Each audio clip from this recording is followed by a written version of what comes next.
जय माता दी।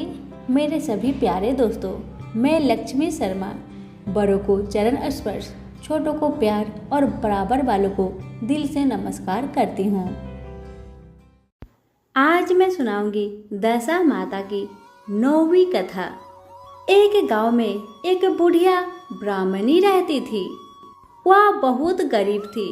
उसका एक बेटा था। एक दिन वह अपने बेटे से बोली, बेटा कुछ ऐसा काम करो जिससे 4 पैसे की आमदनी हो और हम दोनों का जीवन निर्वाह हो। अब मेरे तो बुढ़ापे के कारण हाथ पैरों ने जवाब दे दिया है।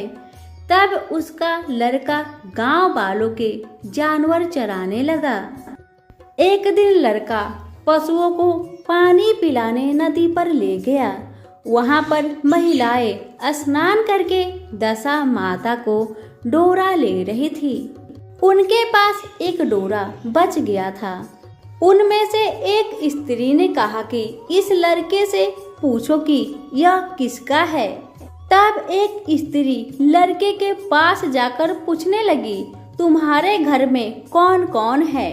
लड़के ने बताया कि केवल मेरी बूढ़ी माँ है। स्त्रियों ने लड़के को एक डोरा देते हुए कहा कि तुम उसे ले जाकर अपनी माता को दे देना और कहना कि इसका पूजन और व्रत करे। हम तुम्हें सीधा और पूजन की सामग्री भी देते हैं। इसे भी अपने माता को दे देना। लड़के ने उनसे डोरा ले लिया। फिर सब स्त्रियां ने उसे सीधा भी दिया। लड़का उस सामान को लेकर घर आया। उसने दरवाजे से ही माँ को पुकार कर कहा, गठरी को उतार लो, मैं बोझ से दबा जा रहा हूँ। उसकी माँ बहुत प्रसन्न हुई। माँ ने बेटे से पूछा, यह सब कहाँ से लाए हो? लड़के ने माँ को सब समाचार सुनाकर दशा माता का डोरा भी दे दिया। बुढ़िया ने डोरे को लेकर माथे से लगाया और उसी दिन से व्रत करने लगी। 9 दिन तक कथा कहानी कहती रही। 10वें दिन उसने डोरे की पूजन की तैयारी शुरू की। वह देहरी के बाद गोबर से लीप रही थी कि उसी समय एक बहुत ही गरीब बुढ़िया आकर बोली कि क्या कर रही हो बहन?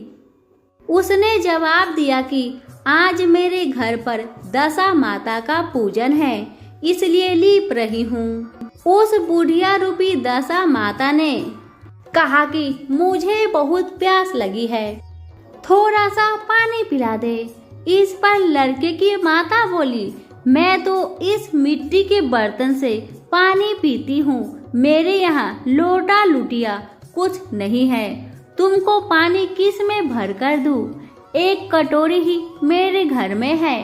पता नहीं वह कहाँ पड़ी होगी। जरा तुम ठहरो, मैं कटोरी लेकर आऊं, तब तुमको पानी पिलाऊंगी। बुढ़िया हाथ धोकर अंदर कटोरी लेने गई। इसी बीच दशा माता, जिन्होंने बुढ़िया का रूप धारण कर रखा था, उसके मटके रखने की जगह पर एक सोने का घड़ा रखकर अंतर ध्यान हो गई। बुढ़िया कटोरी लेकर मटके के पास गई। वहां सोने का घड़ा देखकर घबराई। वह मन में सोचने लगी कि मुझ पर बुढ़ापे में चोरी का नाम लगेगा, मैं चोर कहलाऊंगी। वह इस चिंता में दशा माता रूपी बुढ़िया को खोजने निकली। तब तक उसका लड़का भी घर आ गया। उसने माँ से पूछा, तुम किसे खोज रही हो माँ? माँ बोली, अभी जीर्ण अवस्था वाली बुढ़िया आई थी और यह सोने का घड़ा रखकर न जाने कहाँ चली गई। लड़के ने बताया, वही तो दशा माता थी। उन्होंने तुमको यहाँ घड़ा दे दिया है।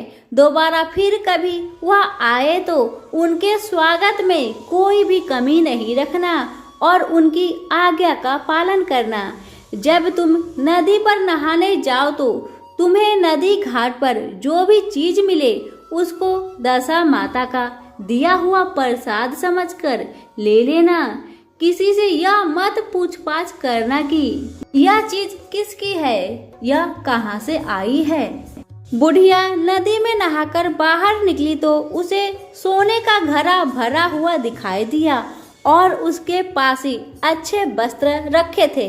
बुढ़िया ने कपड़ों को पहन लिया और घड़े को हाथ में लेकर चलने के लिए तैयार थी कि 4 कहार एक डोली लेकर उसके पास आए। कहारों ने उसे डोली में बैठने को कहा। बुढ़िया जब घर पहुंची तो उसने देखा कि वहां तो एक आलीशान महल खड़ा है। बुढ़िया महल के अंदर चली गई। वहां उसने श्रद्धा पूर्वक और भक्ति भाव से दशा माता के डोरे का पूजन किया और हाथ जोड़कर वरदान मांगा कि जिस प्रकार तुमने मुझे संपत्ति दी है उसी प्रकार मेरे घर में एक सुशील बहू आ जाए, तभी यह सब शोभा देगी। कुछ दिनों बाद लड़के का विवाह हो गया और बहुत ही सुंदर व सुशील बहू बुढ़िया के घर में आई। बुढ़िया ने दोबारा दशा माता से वर मांगा कि जैसे मेरे बहू बेटे सुशील और सज्जन हैं, उसी प्रकार के मैं पुत्र पाऊं। कुछ दिनों बाद बुढ़िया के यहाँ एक पुत्र रूपी रत्न पैदा हुआ। एक दिन बुढ़िया ने अपनी बहू को पास बैठाकर समझाया कि मेरी यह सब संपत्ति दशा माता की प्रदान की हुई है, उन्हीं की कृपा से तुम इस घर में आई हो। मेरे नहीं रहने के बाद यदि कोई मैले कुचले कपड़े धारण किए बुढ़िया तुम्हारे घर पर आए तो उसे आंचल के छोर से पोंछ डालना, घिन मत करना, उससे प्रार्थना करना, यह सब आपका ही दिया हुआ तो है। जब भी दशा माता का डोरा लेना हो तब उसको तुम भी अवश्य लेना और श्रद्धा पूर्वक उसका पूजन करना। जब भी तुम्हारे ऊपर संकट के बादल घिर आए तो सुहागिनों को न्योतना। दशा माता की कृपा से तुम्हारी सब इच्छाएं पूरी होगी। कुछ दिनों के बाद बुढ़िया का स्वर्गवास हो गया। दशा माता ने सोची कि बुढ़िया के घर चलकर देखना चाहिए कि उसकी बहू सास के वचनों का पालन करती है या फिर नहीं। एक दिन दशा माता ने वृद्धा भिखारिन का वेश धारण करके उसके घर पर गई। उसे देखते ही देखते बहू खड़ी हो गई, उसके पाँव छुई और बालक को उसकी गोद में डाल दिया। उसकी श्रद्धा भक्ति से दशा माता बहुत ही प्रसन्न हुई। उन्होंने आशीर्वाद दिया कि तेरी धर्म बुद्धि है, भगवान तेरा सदैव कल्याण करेंगे, भंडार भरपूर रहेगा, तू जो इच्छा करेगी वह तुझे अवश्य प्राप्त होगा। दशा माता ने जैसी कृपा बुढ़िया ब्राह्मणी पर की वैसे ही कृपा भक्त जनों पर बनी रहे। सभी बोले दशा माता की जय हो। धन्यवाद।